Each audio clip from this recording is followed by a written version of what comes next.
सारे सहाबा मिल के आए, कहने लगे उमर फारूक से कहना है नबी पाक के जमाने में तो जाहिरन गुर्बत थी, अबू बकर के दौर में भी गुर्बत थी, अब तो बड़ा माल है। उमर से सिफारिश करो कि उमर नया कुर्ता पहना करे। मुल्कों के सफीर आते हैं, उमर वही फटी पुरानी चादर ओढ़ के और वही कई जगह पे पेबंद लगे सूट पहन के सफीरों के सामने बैठ जाता है। उमर को मशवरा दो, तय हो गई बात। सब ने जब मशवरा दे लिया तो सारे कहने लगे ये बताओ शेर की मूंछ को हाथ कौन लगाएगा? कहना किसने है, बंदा भी तो ढूंढो ना। ने कहा जनाब मेरा ये ख्याल है कि मौला अली शेर खुदा कहेंगे, क्योंकि जिस शख्स की उमर को सबसे ज्यादा हया करते देखा वो शेर खुदा मौला अली है, रदी अल्लाह ताला अली कहेंगे। इसलिए कि जनाब अली तो कई दफा जब गुफ्तगू करते थे तो हजरत उमर चुप कर जाते थे और फरमाते थे अली ना होता तो मैं हलाक हो जाता। तो कहा अली से कहो। जनाब अली शेर खुदा को बुलाया, किस काम के लिए जी? अल्लाह अकबर। ये जरा आपने इस दौर पे इस बात को जरा लाका जनाब उनसे कहें कि ज्यादा नहीं, एक कुर्ता नया पहन ले। सफीर आते हैं, वजीर आते हैं तो एक कुर्ता नया पहन ले। हजरत अली को बुलाया, आप फरमाने लगे कोई और बात होती तो मैं कह देता, ये वाली मैं नहीं कह सकता। कोई और होती तो मैं उमर को कई दफा कह देता हूं, जलाल में भी तो सुन, ये वाली मैं नहीं कह सकता। मैं तुम्हें एक मशवरा देता हूं। कहा वो क्या? कहने लगे सैयदा आयशा सिद्दीका से कहो, वो मोमिनों की मां है, उमर टालेगा नहीं। अम्मा जी से जाके कहा अम्मा जी नया कुर्ता उमर से कहीं पहन लें, वजीर आते हैं, बड़े बड़े लोग, तो चलो कोई अर्ज नहीं। अम्मा जी ने कहा अच्छा कोई बात नहीं, मैं बुला लेती हूँ। जनाबे आयशा ने पैगाम भेजा। जब खादम ने कहा ना मुस्तफा के घर से पैगाम आया है, तो 20 लोग बैठे थे। उमर कांपते हुए उठे, कांपते दौड़े। हजरत आयशा पर्दे में थी तो फरमाती हैं उमर अत्ताहियात की हालत में बैठ गए। कहा अम्मा जी देर तो नहीं हो गई मुझे आने में? कहा नहीं, टाइम पे आ गए हो। किस लिए बुलाया था? कहा उमर देखो गुर्बत के मामलात और होते हैं, जब अल्लाह आसानी दे तो कोई चीज इस्तेमाल करना हराम नहीं होती, अगर हराम है तो बताओ। कहा नहीं अम्मा जी हलाल ही है। तो फरमाया फिर इतने सफीर आते हैं, मुशीर आते हैं, अब तो माले गनीमत बड़ा आता है, ढेर लग जाते हैं मस्जिद में, तो चल एक नया कुर्ता तुम भी पहन लिया करो। और आप नया कुर्ता पहनोगे तो धाक बैठेगी गैरों पर। तो सहाबा का मशवरा है कि आप नया लिबास पहने। अम्मा जी कहती है मैंने हुक्म दिया तो उमर चुप कर गए, गर्दन झुक गई। थोड़ी देर के बाद सैयदना उमर फारूक ने सर उठाया तो दाढ़ी पे आंसू गिर रहे थे, रो पड़े। कहने लगे पाक महबूब की पाक बीवी, जैसे हुक्म करती हो मैं हाजिर हूं, पर मुझे वो वाला लिबास पहनाना जो मेरे मुस्तफा ने पसंद फरमाया है। सैयदना उमर फारूक, मेरे नबी पाक अलैहिस्सलाम ने फरमाया फरिश्ते 950 साल मेरे उमर की शान बयान करें तो खत्म नहीं हो सकती। इतना बड़ा शख्स उमर फारूक, इतना बड़ा आदमी। एक दिन ऐलान किया उमर फारूक ने, लोगों मस्जिद में आओ, बात करनी है। अमीरुल मोमिनीन का पैगाम है, सारे मस्जिद में आ जाए। खचाखच मस्जिद नबी सहाबा से भर गई। और ऐसा जब ऐलान होता था तो सहाबा दौड़ के आते थे, शायद को जंग है, शायद किसी ने हमला कर दिया है, शायद कोई नई बात है। दौड़े आए लोग, मस्जिद नबी खचाखच भर गई। सैयदना फारूक आजम रदी अल्लाह तआला अन्हु मिंबर पे बैठे।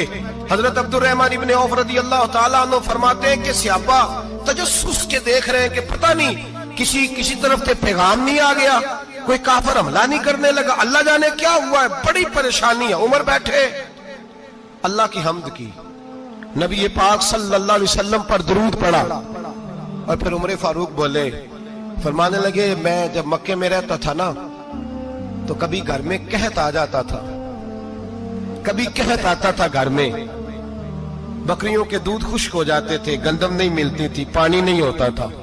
तो फरमाया मेरी अम्मा मुझे खाला के घर भेज देती थी।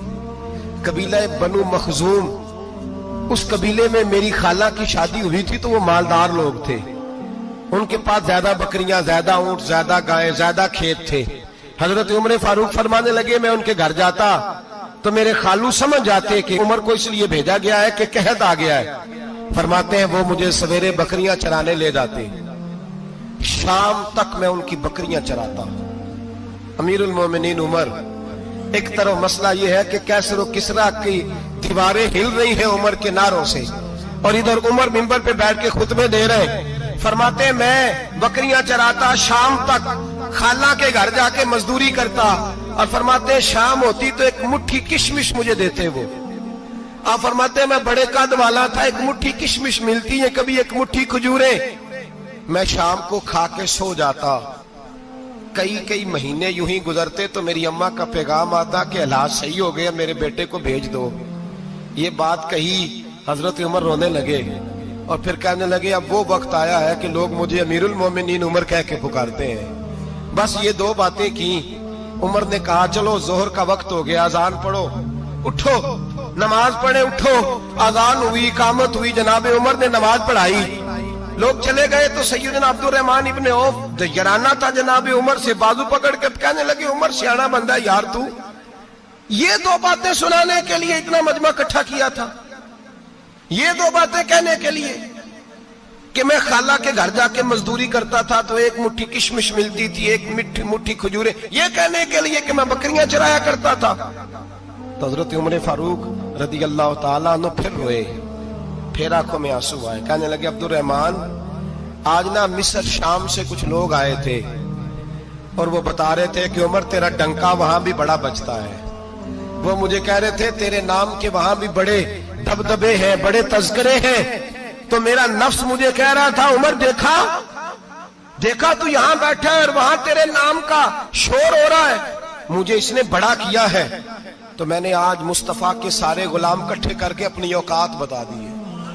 मैंने अपनी औकात बताई है कि मैं कुछ नहीं, कोई शय नहीं, कोई चीज ही नहीं, असी किसी से कुछ नहीं जे लगदे, ना कोई साडा दर्दी। मैंने बताया है कि मैं तो किसी के बकरियां चरा के एक मुट्ठी किशमिश लेके गुजारा किया करता था। गुजारा मुझे मेरे कुछ साथी ना ले गए गुजरांवाला सर्दियों के मौसम में, मुझे कहने लगे स्वेटर पसंद कर ले अपनी मर्जी का। तो मैंने कहा यार मुझे तो वही मजा आता है जो मेरी अम्मा क्रोशिये से बनाया करती थी, वही वो पहले अब्बा पहनते थे, फिर वही स्वेटर बड़ा भाई पहनता था, फिर हमारे खाते में आ गया।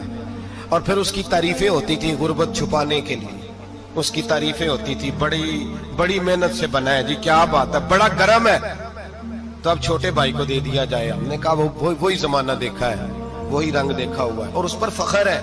अब तो लोग जब कुछ हो जाता है ना, दो चार लोग जानने लगते हैं तो लोग फटाफट दावा कर देते हैं खानदानी रईस आज़म हूं, बड़ी बात है। ऐसी कोई बात नहीं, जिसको अपना आप याद रहता है उसे खुदा भी याद रहता है, जिसे अपना आप याद रहता है उसे रसूलुल्लाह भी याद रहते हैं, जिसे अपना आप याद रहता है उसकी नजर में दूसरे लोग भी कुछ होते हैं। मैं उम्रे के लिए, हज के लिए जाता रहता हूँ, रब मुझे अपने फजल से बुला लेता है। तो मैं एयरपोर्ट से नीचे उतरा तो एक साहब मेरे जानने वाले थे, दौड़ के आए और मुझे कहने लगे क्या बात है, सुना है इस दफा आप सऊदी एयरलाइन से आए, सीधा मदीना शरीफ आए, क्या बात है आपकी। और मैंने कहा साहब छोड़ दें, मैं भी जब पहली दफा आया था तो मैं भी बड़ा घूर घूर के एयरपोर्ट देखता था, मैंने कभी देखा जो नहीं था, मैं बड़ा घूर घूर के देखता था, कोई ऐसी बात नहीं है, ये निजाम कुदरत है, बादशाह के फैसले हैं, वो जब चाहता है जिस तरह के चाहता है फैसले फरमा लेता है। तो ये उसके फैसलों की बात है। हम लोग ना जिस हैसियत पे होते हैं वहीं रह जाते हैं, पिछली बात भूल जाते हैं। इसलिए हम चाहते हैं जो भी हमें मिले झुक के मिले, जो भी आए, और ये मेरा आपका सबका मुश्तरका मामला है। मेरे नबी पाक सल्लल्लाहु ताला अलैहि वसल्लम ने सहाबा से पूछा तुम्हें बताऊं जन्नत के बादशाह कौन होंगे? जन्नत के आम लोग नहीं, जन्नत के, बोलिएगा जरा, जन्नत के अल्लाह बादशाह। जन्नत में तो जाना बड़ी बात है, हुजूर जन्नत का भी बादशाह, इब्ने माजा में लफ्ज है, तुम्हें पता है जन्नत के बादशाह कौन होंगे? तो मेरे मुस्तफा करीम सल्लल्लाहु ताला अलैहि वसल्लम के गुलामों ने कहा हुजूर हमें नहीं पता। तो हुजूर ने फरमाया जन्नत के बादशाह वो लोग होंगे जिन्हें दुनिया में कोई भी नहीं जानता था, जिनके कपड़े सादे होते थे, जो गरीब लोग होते थे, जो सिफारिश करते थे तो उनकी कबूल कोई नहीं करता था, जो किसी के साथ जाते थे तो उनको मानता कोई नहीं था, वो जन्नत के बादशाह होंगे, बादशाह। और फरमाया क़यामत के दिन जब लोग उन्हें देखेंगे तो उन पर फख्र करेंगे, रश्क करेंगे, कहेंगे क्या बात है तुम्हारी, यहाँ तो शौक ही बड़ा है, गरीबों ने भी पोस्टर बनाए हुए हैं, डाकुओं, लुटेरों, चोरों की तस्वीरों के साथ लगवाए हुए, अपने आप को बड़ा करने के लिए। आज ही इख्तियार करें, आज ही इख्तियार करें, अपने आप को मिटाने की कोशिश करें। रब करीम के बंदे आगे बढ़ बढ़ के अपना आप दिखाते नहीं, बड़ा शौक है, पहले फोटो खिंचा लो, बाकी बातें बाद में होंगी, पहले वीडियो बना लो, बाकी कुछ और बाद में होगा। पहले अब तो परसों तरसों मुझे एक मौलाना कहने लगे कि आपसे मैंने, वो यहाँ जुमा पढ़ने आते हैं कभी कभी, मेरे दोस्त हैं, कहते हैं आपसे मैंने सुना था कि अगर कोई, उस नबी पाक का फरमान है, अगर कोई नजराना दे तो उसको ले लो, अगर कोई तोहफा दे तो उसको, हुजूर ने फरमाया ले लो अगर तुम्हें को देता है, अपनी मर्जी से, मांगना मना है, कुछ दे दे तो ले लो, वरना एक वक्त आएगा तुम मांगोगे तुम्हें मिलेगा नहीं, जब को दे दे तो ले लो। कहने लगे आपने कहा था को दे दे, तो उस वक्त से मैं, कोई सूट देता है मुझे मेरी मस्जिद का नमाजी तो मैं ले लेता हूं, कोई मुझे कोई और शय देता है तो मैं आपसे सुन के, तो अगर मेरी मस्जिद का नमाजी सूट पकड़ाते साथ फोटो भी खींचे तो फिर मेरे लिए क्या हुक्म है, वो खुशबू की डब्बी देते हुए साथ फोटो भी खींचे, फिर मेरे लिए क्या हुक्म है। कहने लगे रमजान में ये हाल हुआ है कि लोग कपड़े दे रहे थे और फोटो खींच रहे थे, क्या चक्कर है, कहां चले गया। गरीब आदमी की इज्जत नफ्स को कुचल डाला पकड़ के। एक जोड़ा साल के बाद इमाम को दिया, उसकी भी तस्वीर खींच के फेसबुक पे दे डाली। ये हमारी आज